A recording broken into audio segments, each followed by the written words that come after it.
سال 2005 پنجاب کے ایک چھوٹے سے شہر وزیر آباد سے ایک ایسا نام ابھرا جو کچھ مہینوں میں پورے ملک میں گونجنے لگا۔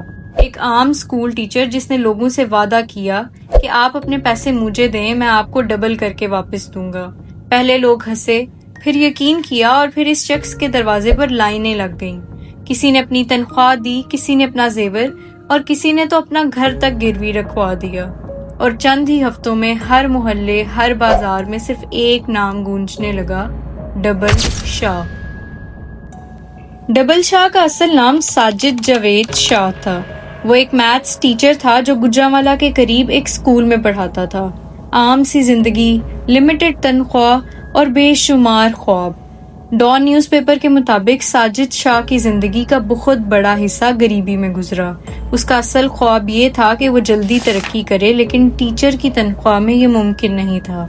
2005 میں اس نے اپنے قریبی دوستوں سے وعدہ کیا کہ اگر وہ اپنے پیسے انویسٹ کریں تو صرف 2 ہفتوں کے اندر ان کا پیسہ ڈبل ہو جائے گا۔ شروع میں یہ صرف ایک چھوٹا سا دائرہ تھا، رشتہ دار اور کچھ دوست۔ اور حیرت کی بات تو یہ ہے کہ ان لوگوں کو اصل میں 2 ہفتے بعد ان کے پیسے ڈبل مل گئے۔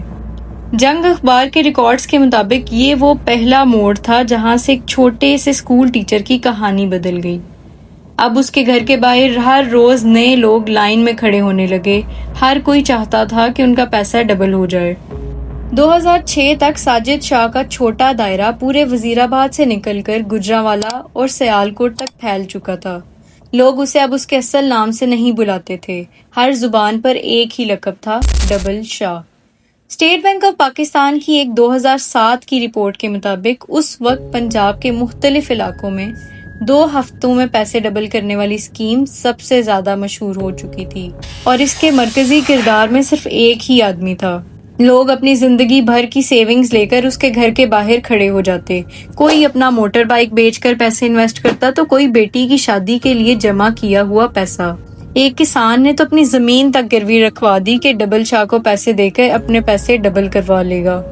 ڈان نے 2007 میں لکھا کہ اس وقت تک 32,000 سے زیادہ لوگ ڈبل شاہ کی اسکیم میں پیسے ڈال چکے تھے۔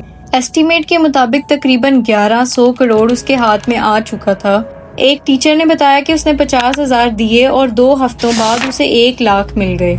یہی وہ چھوٹی چھوٹی مثالیں تھیں جنہوں نے پورے پنجاب میں کریز پیدا کیا، مگر اس کریز کے پیچھے صرف ایک فارمولا تھا، نئے پیسے پرانے انویسٹرز کو دینا۔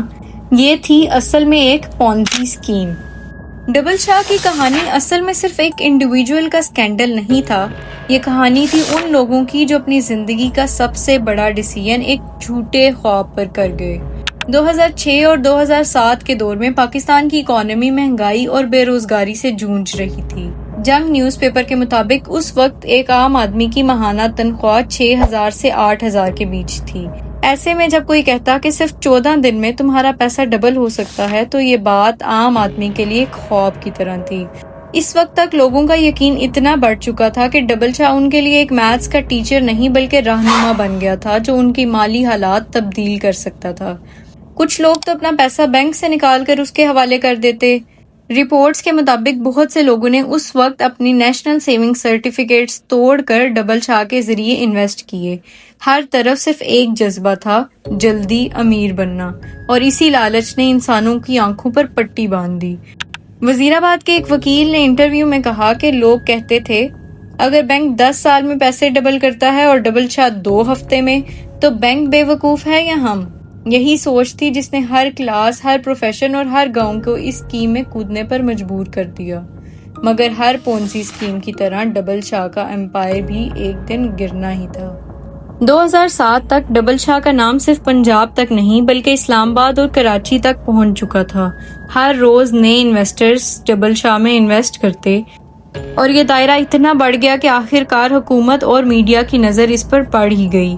ڈیلی جنگ نے مارچ 2007 میں رپورٹ کیا کہ اسٹیٹ بینک نے آفیشیلی لوگوں کو وارن کیا تھا کہ 2 ہفتے میں پیسہ ڈبل کرنے والی اسکیم ایک فراڈ ہے اور انویسٹرز اپنا مال تباہ کر رہے ہیں، لیکن تب تک بہت دیر ہو چکی تھی۔ اس وقت تک ہزاروں لوگوں نے اپنی زندگی کی جمع پونجی اسکیم میں ڈال دی تھی۔ اپریل 2007 میں نیب نے ایکشن لیا۔ ڈان نیوز پیپر کے مطابق ایک اسپیشل آپریشن میں ڈبل شاہ کو اسلام آباد کے قریب موٹر وے سے گرفتار کیا گیا۔